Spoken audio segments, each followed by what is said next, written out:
Let us see the next question. From the following data for certain stock, find value of the call option यानी कि call premium. Price of the security now, spot price दे रखा है 75, exercise price is 70, sorry spot price of the security now is 80, exercise price is 75. Standard deviation of continuously compounded annual return is 0.40. Maturity period is provided as 6 months.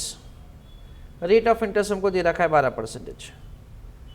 Given number of standard deviation from mean 0.25, 0.30, 0.55, 0.60.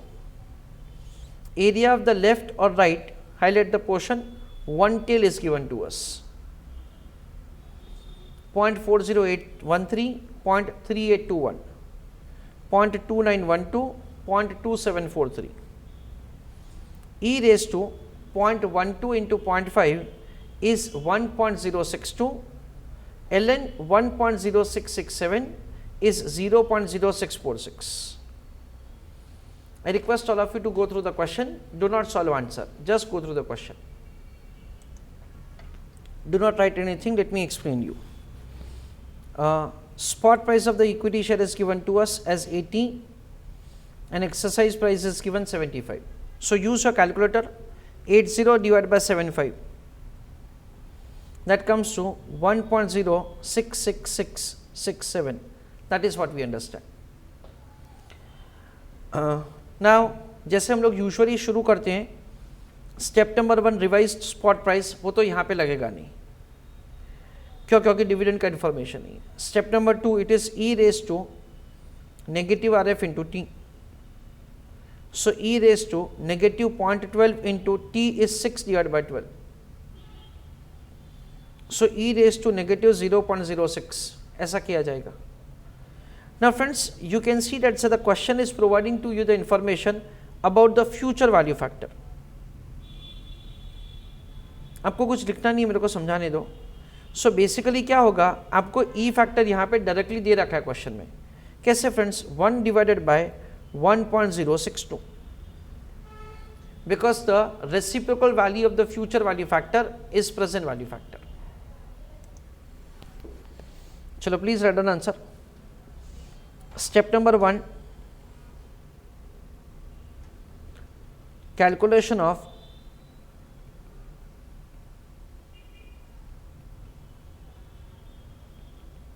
revised spot price of equity share.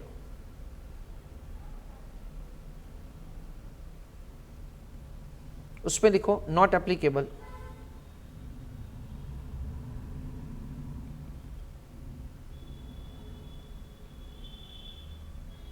Step number 2,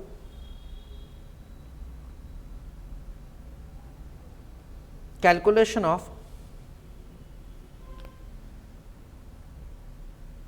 e raised to negative RF into t. So e raised to negative RF is what? 0.12 into 6 divided by 12.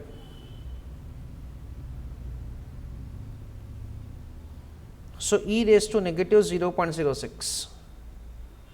तो कैसे किया जाएगा? 1 divided by 1.062.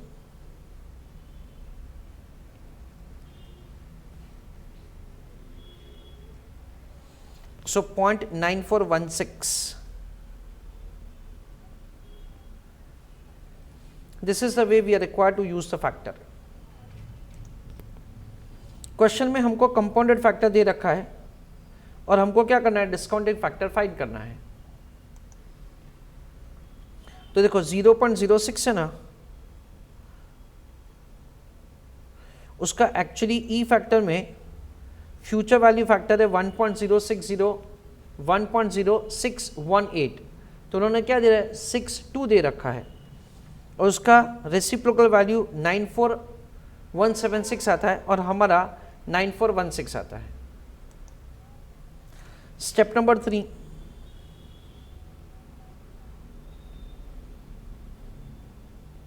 calculation of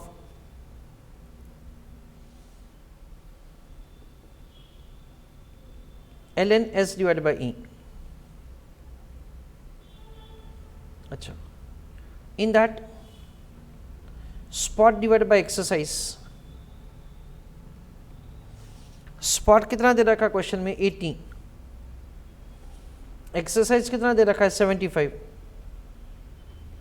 so use a calculator. 80 divide by 75, 1.0667. Now friends, इस बार हमको और कुछ नहीं करना है, but we are required to use the information that say they have given. यहाँ पे देखो, आपको यही इंफॉर्मेशन का इस्तेमाल करना है. ln 1.0667 का वैल्यू हमको डायरेक्टली दे रखा है क्वेश्चन में, 0.0646. So this is 0.0646. That is what we understand. Step number 4.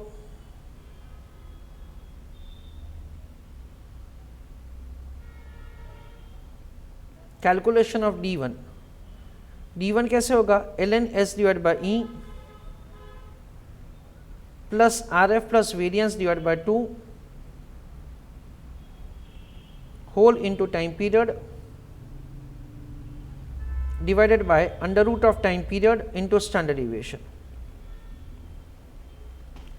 So ln s divided by e, उसका वैल्यू कितना दे रखा क्वेश्चन में? 0.0646. RF कितना दे रखा क्वेश्चन में? 12%. प्लस वेरियंस कितना दे रखा है? 0.4 का square divided by 2.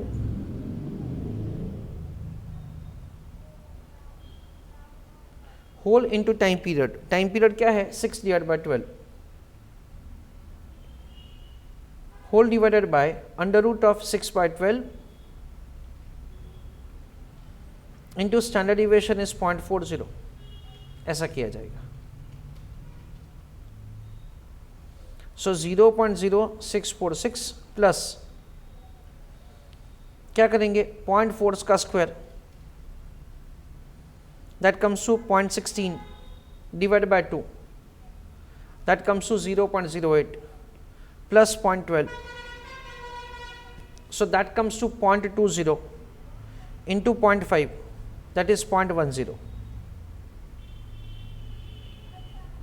Whole divided by, सबसे पहले हम लोग क्या करेंगे? 0.5 का अंडर रूट करेंगे, under root of 0.5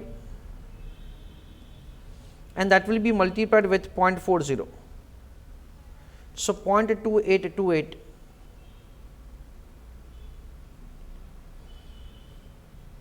So the final answer is going to be 0.0646 plus 0.10 divided by 0.2828, so 0.5820. This is the way we are required to find the D1 value. Step number 5,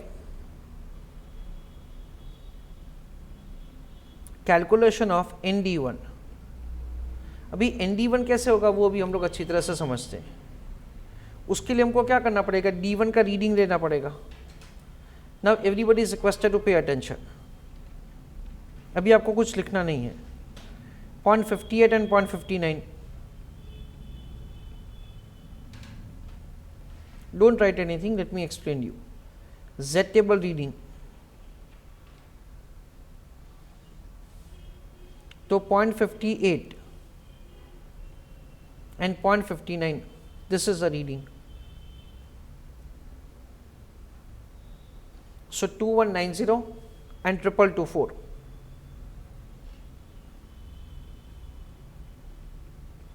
2190.2224. इन दोनों का difference किया जाएगा. 0.2224 minus 2190, सो 0.0034.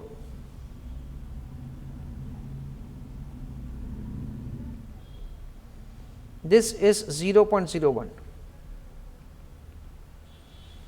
फिर हम लोग क्या करते हैं? हम लोग ऐसा करते हैं कि 0.2190 plus 0.0034 divided by 0.01 multiplying with 5820, so 0.0020। ऐसा हम लोग यूजुअली करते हैं।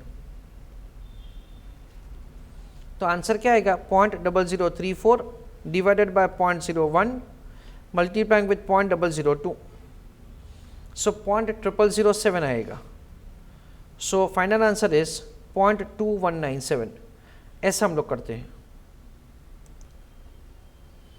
हावेवर फ्रेंड्स, ये क्वेश्चन में ये प्रेजेंटेशन आपका नहीं चलेगा। क्यों नहीं चलेगा? क्योंकि क्वेश्चन में हमको फैक्टर दे रखा है। क्या दे रखा है वो मैं आपको समझाता हूँ। ऑफकोर्स 5820 है, इसलिए हमको क्या करना है? 55 और 56 इन दोनों को इंटरपोलेट करना है। सो 2912 एंड 2743।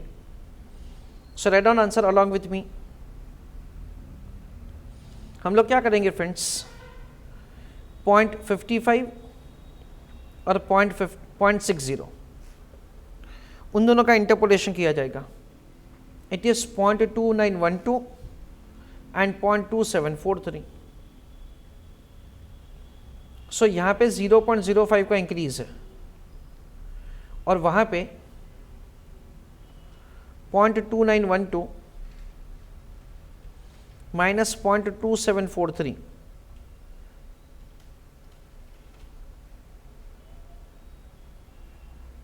सो 0.0169 का रिडक्शन है। ठीक है, it increases by 0.05 and on the other hand it reduces by 0.109। तो अभी हम लोग क्या करेंगे? Listen carefully. हम लोग 0.2912 माइनस करेंगे, ठीक है ना, क्योंकि रीडिंग इंक्रीज हो रहा है और सामने वो वैल्यू रिड्यूस हो रहा है। माइनस 0.0169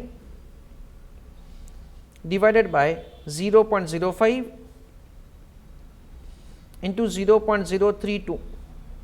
ये 0.032 कैसे आया? बिकॉज वी अंडरस्टैंड 5820 है, तो वो 55 से कितना ज़्यादा है वो मैंने लिखा है यहाँ पे। So it is 5820 minus 0.55।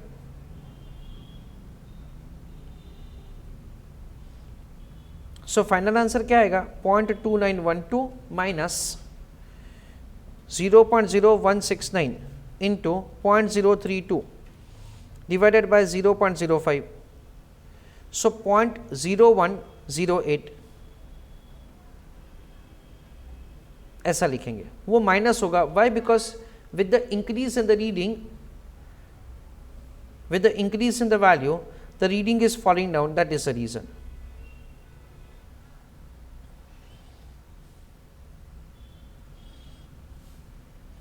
So 0.2912 minus 0.0108, so 0.2804. This is the reading that we have. चलो यहाँ तक भी वर्किंग बहुत सिंपल है. I understand that, so you will not have any issue till this point of time.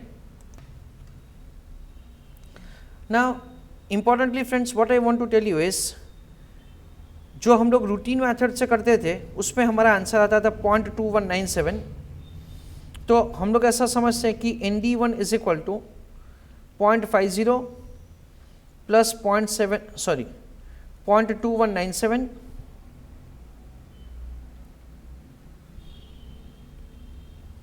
that is 7197. This is the way we will have the final answer. Now coming back to this point, यहाँ पे हमारा reading है 0.2804 और friends importantly ये क्या दे रखा है हमको, इट इज़ वन टेल. इसका मतलब क्या है वो अभी हम लोग डिस्कस कर रहे हैं. This is the bell shape curve diagram. This is exactly in between, that is 0.50. ये हमको क्वेश्चन में रीडिंग जो अगर हम लोग ऊपर वाला समझे ना तो वो दे रखा है क्या, 0.2197. तो हमारा फाइनल आंसर क्या होता है, इन दोनों का टोटल होता है 0.7197. ओके, पर यहां पे हमको वन टेल टेबल दे रखा है. इसका मतलब क्या होता है फ्रेंड्स, हमको है ना जो रीडिंग चाहिए ना वो नहीं दे रखा होता है, हमको ये ऑपोजिट साइड का रीडिंग दे रखा होता है। सो व्हाट हैपेंस एट से, ये जो भी हमारा आंसर आएगा ना फ्रेंड्स, उसको क्या किया जाएगा, उसको 1 में से डिडक्ट किया जाएगा to compute the answer. So ND1 का कैलकुलेशन कैसे होगा, 1 माइनस 0.2804, यानी क्या आएगा 0.7196, ऐसा करके आंसर आएगा। और देखो ये वाला हमारा आंसर क्या है, 7197 है, that's very near. This is the way we have to understand one tail table reading. So write down this answer. You may draw the diagram and the answer is ND1 is this. Next step. So write down a note for this.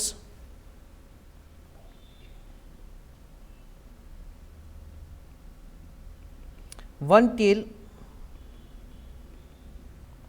table reading means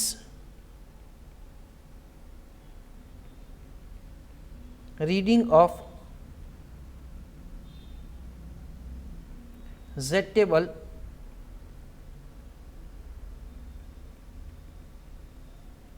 on opposite side, full stop.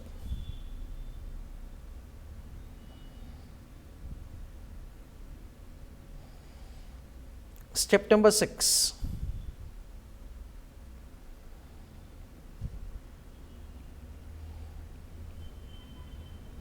Calculation of D2. It is D1 minus under root of T into standard deviation. Value of the D1 is 0.5820 minus under root of 0.50 into standard deviation. Standard deviation is 0.40.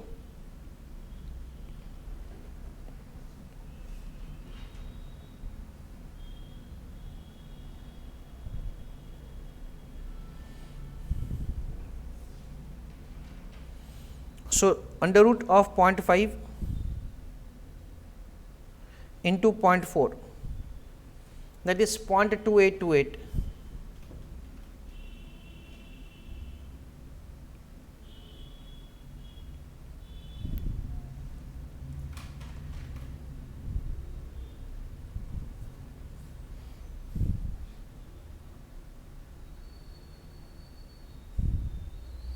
So 0.5820 minus 0.2828, so 0.2992.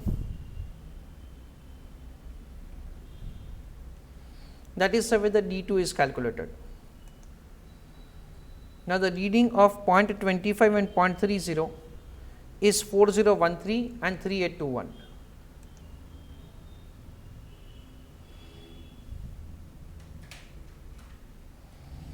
So step number 7, calculation of ND2. इसका answer आप अपने आप करो, फिर मैं करके देता हूँ। सो 0.25 का रीडिंग, 0.30 का रीडिंग मैंने लिखा। अभी दोनों का डिफरेंस फाइंड किया जाएगा। दोनों का डिफरेंस है 0.05 और इन दोनों का डिफरेंस है 0.4013 माइनस 0.3821, सो 0.0192। अभी हम लोग क्या करेंगे फ्रेंड्स, अगेन हम लोग लोअर वन को बेस देंगे, तो रीडिंग हमारा होगा 0.104013 माइनस 0.0192 डिवाइडेड बाय 0.05 इंटू 2992। सो क्या किया जाएगा 0.0492, ऐसा किया जाएगा। सो 0.0192 into 0.0492 divided by 0.05, so 0.4013 minus 0.0189, so 4013 minus 0.0189. We have to subtract it because we are taking the base of the 0.25. अच्छा, so now ND2 is equal to 1 minus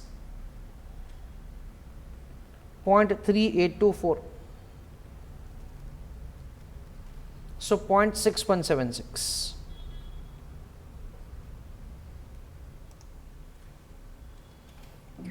उसके बाद step number 8,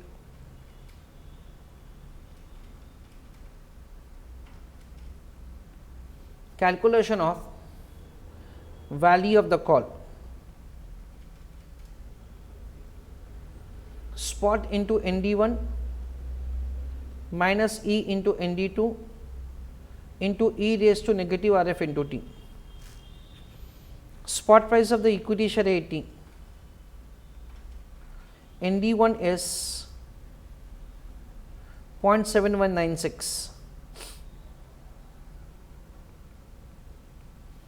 minus exercise price is 75. ND2 is 6176 into e raised to negative RF into T. यहाँ पे हम लोग लिख सकते हैं 1 डिवाइडेड बाय 1.062, यहाँ पे भी ऐसा लिख सकते हैं अगर आपने स्टेप नंबर 2 में वर्क ही नहीं किया है तो 80 into 0.7196, so 57.57 minus 75 into 0.6176 divided by 1.062, so 43.62. 57.57 minus 43.62, that is 13 rupees 95 paise is the final answer.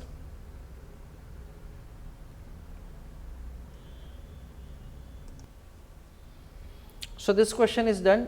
Still I am giving you some more explanation over here. Let us assume that, ऐसे 2 minute के लिए मान लेते हैं कि ये जो हमारा D2 का वैल्यू है 0.2992 वो नेगेटिव होता फॉर एग्जाम्पल, तो क्या वो मैं आपको समझाता हूँ. Let us assume that say this 0.2992 is negative value. तो उस केस में हम लोग रूटीन में क्या करते और यहाँ पे क्या करते वो दोनों मैं आपको समझा देता हूँ.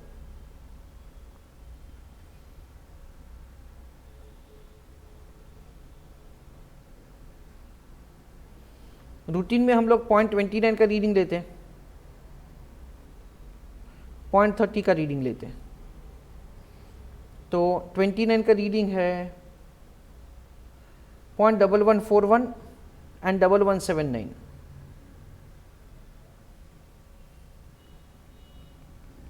Double 1141 1179.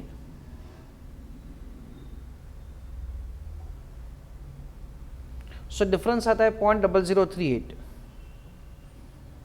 So this is 0.01, this is 0.0038.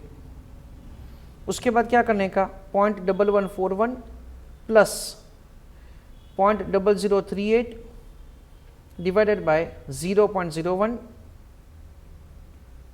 into 0.0092. So 0.0038 divided by 0.01 into 0.0092, that comes to 0.0035.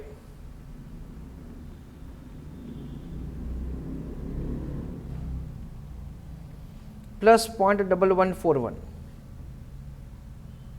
that is 0.1176.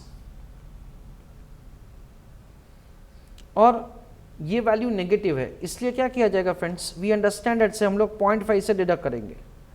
0.5 minus 0.1176, ऐसा करके हमारा आंसर आता है 0.3824. This is what we understand routine में. यहाँ पे क्या होगा फ्रेंड्स, 0.2992 उसका आपने इंटरपोलेशन किया, उसके बाद आपका आंसर है 0.3824. I hope that all of you have very well understood कि हमको ऑपोजिट साइड का रीडिंग चाहिए और वही हमको दे रखा है. We require the opposite side reading और वही हमको दे रखा है. तो बेसिकली हम लोग ऐसा समझते हैं कि ये हमारा जो फर्स्ट वाला मेथड होता है उसमें हम लोग क्या करते हैं,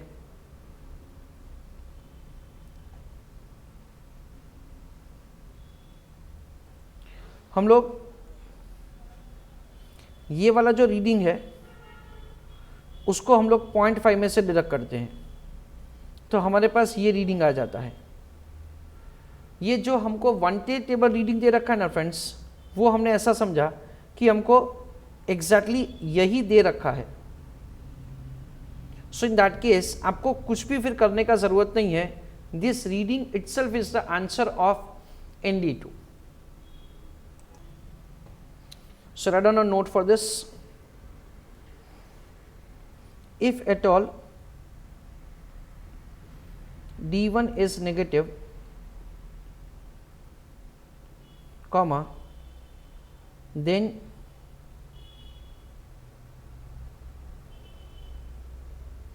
Z table reading of one tail table, comma,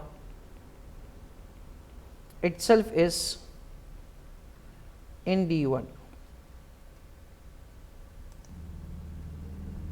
There is a note to the answer which I want to read for you. Students may place a note of the following important point.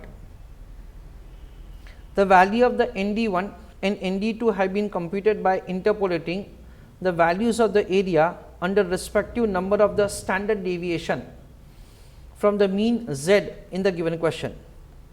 It may also be possible, यानी question में कुछ और type का information दिया जा सकता है, that in the question paper area of the Z may be mentioned otherwise, that is cumulative area or area under 2 tails.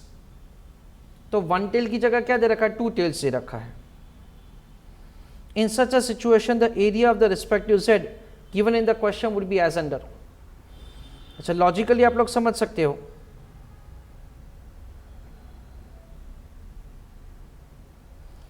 One tell का मतलब क्या हुआ, ये 2 टेल का मतलब क्या हुआ, ये दोनों ऐसा. So you understand like this, that से 0.25 का हमको जो दे रखा है ना, दैट इज 0.25 का कितना दे रखा है, 0.4013. So it is 1 minus 0.4013, that is what they have provided as 0.5987. That is what we understand. So 2 tail area, उसके बाद हमको क्या दिया जा सकता है, cumulative area may be provided to us. That is इन दोनों का summation दिया जा सकता है. That is 0.4013 plus 0.4013. This is the way the cumulative area may be provided to us. तो cumulative area हमको दे रखा है, तो इसका क्या करेंगे, इसका हम लोग हाफ करेंगे, and with that से we are required to make the calculation of answer. ये जो cumulative area दे रखा है, in that the values are increasing. So what happens that से उस पर हमको ये वाला values दे रखा है, और यहाँ पे हम लोग decreasing है, तो हमको ये वाला value दे रखा है. This is the way से we may be provided with the information. सो हमको जिस हिसाब से इंफॉर्मेशन दे रखा होगा उस हिसाब से हमको आंसर करना है. मैं आपको और एक चीज ज्यादा समझाना चाहता हूं, कुछ ऐसा. Let us say that the D1 value is, I am taking a simple value, D1 value is 0.35 suppose. तो देखो टेबल 1, 2, 3, 4 4 टाइप के टेबल मैंने आपको दे रखे. उसमें से अगर 4th वाला टेबल है तो उसमें क्या होगा, 0.35, 0.1368. तो उसमें क्या होगा फ्रेंड्स, 0.1368 उसको 0.5 में ऐड किया जाएगा, and that is the way will get the answer of 0.6368. ये जो point that is table number 4 है ना फ्रेंड्स, वो कैसे दे रखा है, आप देख सकते हो कि यहाँ रीडिंग 0 से शुरू होता है. इसका मतलब ये है कि हमको यहाँ से रीडिंग का इंफॉर्मेशन दे रखा है टेबल नंबर 4. उसकी जगह we may be provided with the table number 2, जिसमें क्या किया जाएगा फ्रेंड्स, पता है हमको है ना, इंफॉर्मेशन दिया जाएगा say about the reading of the table जो यहां से शुरू होता है, ये रीडिंग को ऐड करके इससे देखो ये 0.5 से शुरू होता है, सो 0.35 जो अभी हम लोग डिस्कस कर रहे हैं, ऐसी मैंने एक रैंडम वैल्यू लिया है, उसका 0.3 और 5 0.6368 डायरेक्टली हमारा आंसर आ जाएगा, दैट इज ND1। उसमें 0.5 को ऐड करने का ज़रूरत नहीं है, क्यों? क्योंकि यहाँ पे हमको वैल्यूज जो दे रखा है ना, वो 0.5 को मिला के ही दे रखा है। सो जो भी मैंने आपको नोट्स लिखवाया है वो कंसीडरिंग कि यूजुअली हमको वो 0 से वैल्यू देंगे, पर अगर हमको वो 0 से वैल्यू नहीं दे रहे, 0.5 से दे रहे हैं, तो आपको थोड़ा सा ध्यान रखना है। और अगर ये 0.35 नेगेटिव है तो ये वैल्यू को 1 में से डिडक्ट करके we are suppose to find ND1। तीसरा एक टेबल कैसे दिया जाएगा, वो आपको है ना रिड्यूसिंग दिया जाएगा, यानी उसमें क्या होगा friends, we will be provided with the information from, we can say that say the here to here, ऐसा दिया जाएगा, ऑपोजिट साइड का दिया जाएगा। तो देखो 0.35 उसमें आंसर क्या आता है, इट इज 0.3632। तो वी अंडरस्टैंड दैट से उसमें क्या किया जाएगा, 1 minus 0.3632। So that is the way 0.6368 ऐसा आंसर किया जाएगा। This is the way we are required to make the calculation of say the ND1। Table number 3 में वैल्यूज कैसे दे रखा है अपने को, 0.5, फिर वो रिड्यूस हो रहा है 0.496, 0.492, 0.488, यानी ये वैल्यूज ऐसे ना रिड्यूस हो रहा है, ऐसा दे रखा है हमको। सो बेसिकली 0.35 का रीडिंग जो भी आएगा ना, उसको हमको टोटल 1 में से डिडक्ट करना है, so that say we will be able to get this value, and that is the way ND1 will be found. और फाइनली हमको टेबल नंबर 1 दिया जा सकता है एग्जामिनेशन में, उसका रीडिंग, जिसमें देखो 0.25 का रीडिंग क्या है, 0.4013, 0.30 का कितना है, 0.3821, 0.35 का कितना है, 0.3632। यानी वापस हमको क्या समझना है, हमको ऑपोजिट साइड का रीडिंग दे रखा है, उसको क्या करना है, 1 में से डिडक्ट करना है। और यहाँ पे एक्सप्लेनेशन में हमको क्या दे रखा है, हमको एक्सप्लेनेशन में दे रखा है दैट से हमको क्यूमुलेटिव एरिया भी दिया जा सकता है वेरिन इट इज इंक्रीजिंग, तो फिर हमको उस हिसाब से वैल्यू समझना है। If it is reducing then in that case we are required to understand that say it is required to be considered based on the information given. ये क्यूमुलेटिव है, यानी इन दोनों का समेशन करके दिया है हमको ये value. This is what's the way information may be given to us. So this is the way you have to do the reading to make the calculation.